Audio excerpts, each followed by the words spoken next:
ಶ್ರೀ ಮಹಾಗಣಪತಯೇ ನಮಃ. ಶ್ರೀ ಗುರುಭ್ಯೋ ನಮಃ. ಹರಿ ಓಂ. ಓಂ ನಮಃ ಶಿವಾಯ. ಪ್ರಿಯ ವೀಕ್ಷಕರೇ, ಸಿಂಹರಾಶಿ ಯುಗಾದಿ ವರ್ಷ ಭವಿಷ್ಯ ಕಾರ್ಯಕ್ರಮಕ್ಕೆ ನಿಮಗೆಲ್ಲ ಹಾರ್ದಿಕ ಸ್ವಾಗತ. 19 ಮಾರ್ಚ್ 2026ರಿಂದ 6 ಏಪ್ರಿಲ್ 2027ರ ವರ್ಷ ಭವಿಷ್ಯ ಸಂವತ್ಸರ ಅಂದರೆ ಶ್ರೀ ಪರಾಭವ ನಾಮ ಸಂವತ್ಸರ. ಚಾಂದ್ರಮಾನ ಯುಗಾದಿ ಹಬ್ಬ 19 ಮಾರ್ಚ್ 2026ನೇ ಗುರುವಾರ.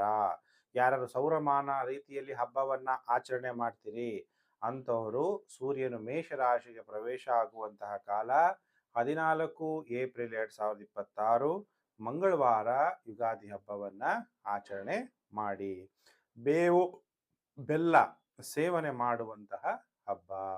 ಹಾಗೆ ಜೀವನದಲ್ಲಿ ಸುಖ ದುಃಖ ಎಲ್ಲ ಬರುತ್ತೆ. ಯಾವುದು ಶಾಶ್ವತವಾಗಿ ನಿಲ್ಲಲ್ಲ. ದುಃಖನೂ ಇರಲ್ಲ, ಸುಖನೂ ಶಾಶ್ವತವಾಗಿ ಇರಲ್ಲ. ಅದೆಲ್ಲ ಬರ್ತಾ ಇರುತ್ತೆ, ಹೋಗ್ತಾ ಇರುತ್ತೆ. ಬೇವು ಬೆಲ್ಲ, ಅದಕ್ಕೆ ಸಿಹಿ ಮತ್ತು ಕಹಿ ಎರಡನ್ನು ಕೂಡ ನಾವು ಸೇವನೆ ಮಾಡ್ತೀವಿ. ಪರಾಭವ ಸಂವತ್ಸರದಲ್ಲಿ ರಾಜರುಗಳು ಪರಾಭವವನ್ನು ಹೊಂದುತ್ತಾರೆ. ನವಣೆ ಮೊದಲಾದ ಧಾನ್ಯಗಳು ಚೆನ್ನಾಗಿ ಫಲಿಸುತ್ತೆ, ಒಳ್ಳೆ ಮಳೆ ಆಗುತ್ತೆ, ರೋಗ ಬಾಧೆಗಳು ಕೂಡ ಇರುತ್ತೆ. ಈ ವರ್ಷ ರಾಜಗ್ರಹ ಬಂದು ಗುರು ತುಂಬಾ ಉತ್ತಮವಾದಂತಹ ಗ್ರಹ, ಶುಭವಾಗುತ್ತೆ.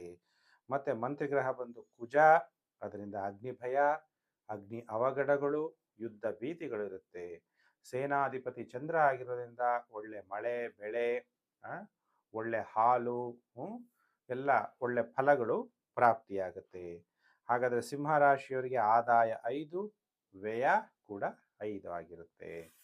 ಹಾಗಾದ್ರೆ ಸಿಂಹರಾಶಿ ಅಂದ್ರೆ ನಿಮ್ದು ಮಖೆ ನಕ್ಷತ್ರ, ಮಖ, ಪುಬ್ಬ ನಕ್ಷತ್ರ ಅಥವಾ ಉತ್ತರ ಫಾಲ್ಗುಣಿ 1ನೇ ಪಾದ ನೀವಾಗಿದ್ರೆ ನೀವೆಲ್ಲ ಯಾರು ಸಿಂಹರಾಶಿ ಜಾತಕರು. ಗುರುಜಿ ನನಗೆ ಯಾವುದು ಗೊತ್ತಿಲ್ಲ, ನಕ್ಷತ್ರ ಗೊತ್ತಿಲ್ಲ, ಡೇಟ್ ಆಫ್ ಗೊತ್ತಿಲ್ಲ, ನನ್ನ ಹೆಸರು ಮಂಜುನಾಥ, ಮಾ ಅಕ್ಷರ, ಮಂಜುಳಾ, ನೀವು ಸಿಂಹರಾಶಿ ನೋಡ್ಕೋಬೇಕು. ಮೀನ, ಮೂ ಅಕ್ಷರ ಮುರುಳಿ, ಮೇಘರಾಜ, ಮೇ, ಮೋ, ಠ, ಟಿ, ಟು, ಟೆ ಈ ಅಕ್ಷರಗಳಲ್ಲಿ ನಿಮ್ಮ ಜನ್ಮ ಹೆಸರು ಕೂಗಿದ್ರೆ ನೀವೆಲ್ಲ ಯಾರು ಸಿಂಹರಾಶಿ ಜಾತಕರು. ನಿಮಗೆ ಈ ವರ್ಷ ಒಳ್ಳೊಳ್ಳೆ ಬಟ್ಟೆ ಹಾಕೋಬೇಕು, ಒಳ್ಳೇದಾಗಬೇಕು ಅಂದರೆ ಕೆಂಪು ಬಣ್ಣ, ಹಳದಿ ಬಣ್ಣ, ಬಿಳಿ ಮತ್ತು ಹಸಿರು ಬಣ್ಣವನ್ನು ಧರಿಸಿ, ಒಳ್ಳೆಯದಾಗುತ್ತೆ. ಏನಾದರೂ ಒಂದು ಶುಭ ಸಂಖ್ಯೆ ಯಾವುದು ನನಗೆ ಈ ವರ್ಷ ಅಂದರೆ 1, 3, 5, 9 ಯಾವುದಾದ್ರೂ ಒಂದು ಶುಭ ದಿಕ್ಕು ಹೇಳಿ ಗುರುಜಿ ಅಂದರೆ ನಿಮಗೆ ಪೂರ್ವ ದಿಕ್ಕು ಬಹಳ ಉತ್ತಮವಾದಂತಹ ದಿಕ್ಕಾಗಿರುತ್ತೆ. ಈಗ ಯುಗಾದಿ ವರ್ಷ ಭವಿಷ್ಯವನ್ನು ತಿಳಿಸಬೇಕಾದ್ರೆ ಚಂದ್ರ, ಬುಧ, ಶುಕ್ರ, ಮಂಗಳ ಗ್ರಹಗಳನ್ನು ತಗೊಳಕ್ಕಾಗಲ್ಲ. ಯಾಕೆಂದರೆ ಅವರು ಸ್ವಲ್ಪ ಸಮಯ ಫಲವನ್ನು ಕೊಡುವಂಥವ್ರು. ತಿಂಗಳ ಭವಿಷ್ಯದಲ್ಲಿ ನಾನು ಹೇಳ್ತಾ ಇರ್ತೀನಿ, ಬುಧನ ಸಂಚಾರ, ಶುಕ್ರನ ಸಂಚಾರ, ಮಂಗಳನ ಸಂಚಾರದಂತೆ ನಿಮಗೆ ಫಲವನ್ನು ತಿಳಿಸ್ತಾ ಇರ್ತೀವಿ. ಈಗ ವರ್ಷ ಭವಿಷ್ಯವನ್ನು ತಿಳಿಸ್ಬೇಕಾದ್ರೆ ಬಹಳ ಮುಖ್ಯವಾಗಿ ಬೇಕಾಗಿರುವಂಥದ್ದು ದೇವಗುರು ಬೃಹಸ್ಪತಿ, ಆಮೇಲೆ ಶನಿದೇವರು, ರಾಹು ಮತ್ತು ಕೇತು. ಇವರು ದೀರ್ಘಕಾಲವಾದಂತಹ ಫಲವನ್ನು ಕೊಡುವಂತಹ ಗ್ರಹಗಳು. ಈಗ ಗುರು ಅತಿಚಾರಿಯಾಗಿರೋದ್ರಿಂದ ಗುರು ಮಿಥುನ ರಾಶಿ, ಕರ್ಕಾಟಕ ರಾಶಿ ಮತ್ತು ನಿಮ್ಮ ಜನ್ಮ ರಾಶಿ ಸಿಂಹರಾಶಿಗೂ ಕೂಡ ಈ ವರ್ಷ ಸಂಚಾರ ಆಗ್ತಾನೆ. ಹಾಗಾದರೆ ಸಿಂಹರಾಶಿಯವರಿಗೆ ಈ ವರ್ಷ ಯಾವ ರೀತಿ ಫಲಾನುಫಲ ಇದೆ ಅನ್ನುವಂತಹ ವಿಚಾರ ತಿಳಿಸ್ಬೇಕಾದ್ರೆ ಈ ಬಹಳ ಮುಖ್ಯವಾದಂತಹ ಫಲಗಳನ್ನು ತಗೊಂಡು ನಾನು ನಿಮಗೆ ಫಲಾನುಫಲ ತಿಳಿಸ್ತೀನಿ. ಈ ವರ್ಷ ನಿಮಗೆ 1 ಜೂನ್ 2026ರವರೆಗೂ ಗುರುಬಲ. ಗುರು ಲಾಭ ಸ್ಥಾನದಲ್ಲಿ ಇರೋದ್ರಿಂದ ತುಂಬಾ ಶುಭ ಫಲಗಳು ನಿಮಗೆ ಪ್ರಾಪ್ತಿಯಾಗುತ್ತೆ. ಎಲ್ಲ ರೀತಿಯ ಹೆಸರನ್ನ ಮಾಡ್ತೀರಿ, ಖ್ಯಾತಿಯನ್ನ ಗಳಿಸ್ತೀರಿ. ಯಾಕಂದ್ರೆ ಗುರು ಅಂದ್ರೆ ಗೌರವಗಳನ್ನ ಪಡಿತೀರಾ, ಸ್ನೇಹಿತರಿಂದ ಲಾಭವನ್ನ ಪಡಿತೀರಿ, ನಿಮಗೆ ತೇಜಸ್ಸು ಹೆಚ್ಚಾಗುತ್ತೆ, ಚೇತನ ಹೆಚ್ಚಾಗುತ್ತೆ, ವಿವಾಹ ಕಾರ್ಯಗಳು ನಿಮಗಾಗ್ಬೋದು ಅಥವಾ ನಿಮ್ಮ ಕುಟುಂಬದಲ್ಲಿ ವಿವಾಹ ಕಾರ್ಯಗಳು, ಶುಭ ಕಾರ್ಯಗಳು ನಡೆಯುತ್ತೆ. ಸಂತೋಷ ಸಮಾರಂಭಗಳು, ವಿವಾಹ ಕಾರ್ಯಗಳಲ್ಲಿ ಪಾಲ್ಗೊಳ್ತೀರಿ.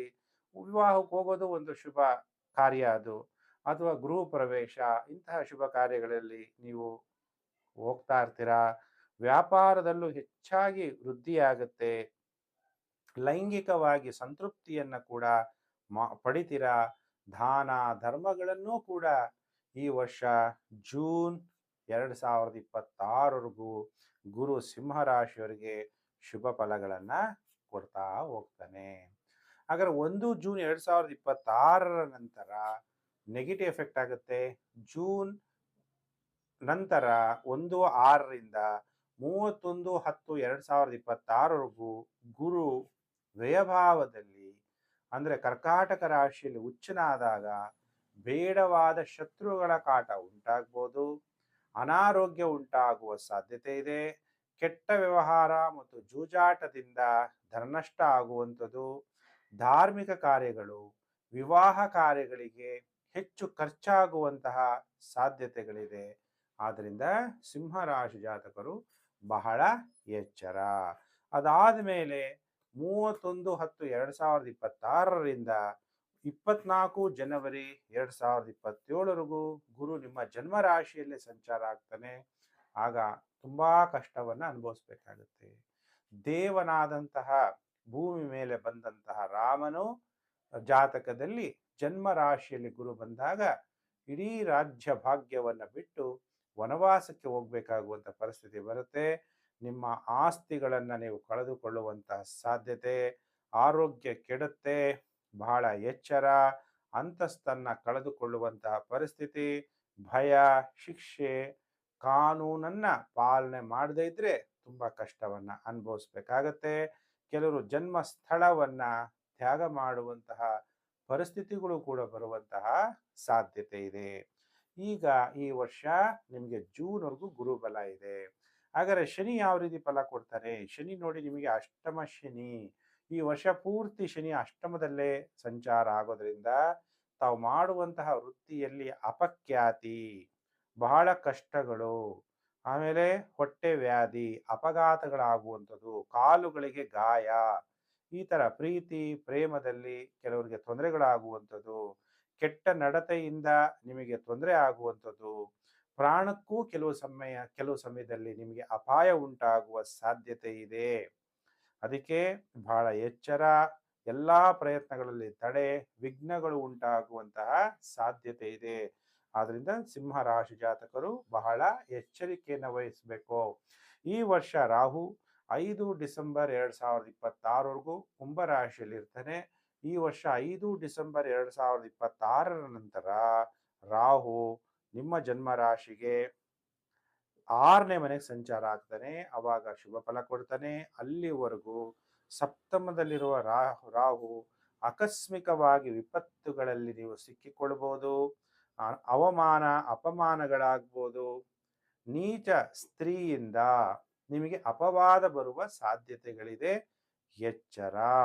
ಗುಪ್ತ ವ್ಯಾಧಿಗಳಿಗೆ ಪೀಡಿತರಾಗ್ಬೋದು, ಮಾನಸಿಕವಾಗಿ ಹಿಂಸೆ ಆಗುವಂತಹ ಸಾಧ್ಯತೆಗಳು ಕೂಡ ಉಂಟಾಗುತ್ತೆ. ನಾನೀಗ ಯುಗಾದಿ ವರ್ಷ ಭವಿಷ್ಯವನ್ನ ನಿಮಗೆ ಸಿಂಹ ರಾಶಿಯವರಿಗೆ ತಿಳಿಸಿದ್ದೀನಿ. ಪ್ರಿಯ ವೀಕ್ಷಕರೇ, ವಿಡಿಯೋನ Facebook, WhatsApp group, Telegram group ಎಲ್ಲೆಲ್ಲಿದ್ದೀರಾ ಅಲ್ಲೆಲ್ಲ ಶೇರ್ ಮಾಡೋದನ್ನ ಮರಿಬೇಡಿ. ನಿಮಗೆಲ್ಲ ಈ ವರ್ಷ ಒಳ್ಳೇದಾಗ್ಲಿ ಅಂತೇಳಿ ದೇವರಲ್ಲಿ ಪ್ರಾರ್ಥನೆ ಮಾಡ್ತಾ, ನೀವು ಈ ಪರಿಹಾರ ಏನ್ ಮಾಡಬೇಕು ಈ ವರ್ಷ ಅಂದಾಗ ಓಂ ಮೃತ್ಯುಂಜಯಾಯ ನಮಃ ಅನ್ನುವಂಥ ಮಂತ್ರವನ್ನ ಜಪ ಮಾಡಿ ರುದ್ರಾಭಿಷೇಕವನ್ನ ಮಾಡಿಸಿ ನಿಮಗೆಲ್ಲ ಒಳ್ಳೇದಾಗ್ಲಿ. ಓಂ ಸರ್ವೇಷಾಂ ಸ್ವಸ್ತಿರ್ಭವತು, ಸರ್ವೇಷಾಂ ಶಾಂತಿರ್ಭವತು, ಸರ್ವೇಷಾಂ ಪೂರ್ಣಂ ಭವಂತು, ಸರ್ವೇಷಾಂ ಮಂಗಳಂ ಭವಂತು. ಓಂ ಶಾಂತಿ ಶಾಂತಿ ಶಾಂತಿ. ಪ್ರಿಯ ವೀಕ್ಷಕರೇ, ನಾನು ಮತ್ತೊಂದು ವಿಡಿಯೋದಲ್ಲಿ ಮತ್ತೆ ನಾನು ನಿಮ್ಮನ್ನು ಭೇಟಿ ಮಾಡ್ತೀನಿ. ನಮಸ್ಕಾರ.